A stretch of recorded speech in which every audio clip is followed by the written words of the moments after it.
tombe devant une parcelle de forêt qui a eu aucune intervention humaine. On pourrait penser que c'est le cycle normal de la nature, mais qu'est-ce qui arrive quand on laisse une forêt vieillir naturellement? Quels sont les événements, l'évolution de cette forêt?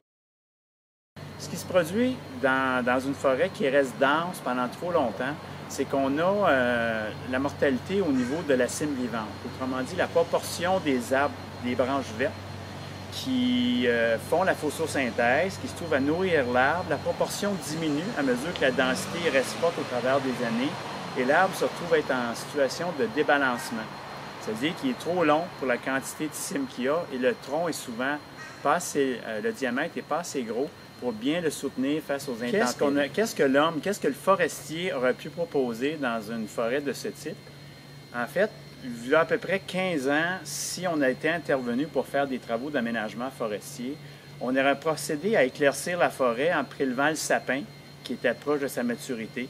On aurait prélevé les arbres de moindre qualité, un peu plus petits, avec la cime déjà trop faible, ce qui aurait permis à la forêt résiduelle de bien profiter de la qualité du site, parce qu'on est sur un site qui est riche. Donc, on aurait une forêt globalement plus en santé, puis moins sujette au bris par la neige ou le verglas. On peut se poser la question ici, est-ce que la nature réussit toujours bien sa transition, son évolution du peuplement? Dans le secteur où je suis, je vous dirais que non. Les arbres sont en train de mourir, on a une couverture de fougères et la régénération ne s'installe pas. Donc, la survie, la suite évolutive de ce peuplement-là est compromis actuellement. On aurait pu l'aider si on était intervenu quand c'était le bon moment.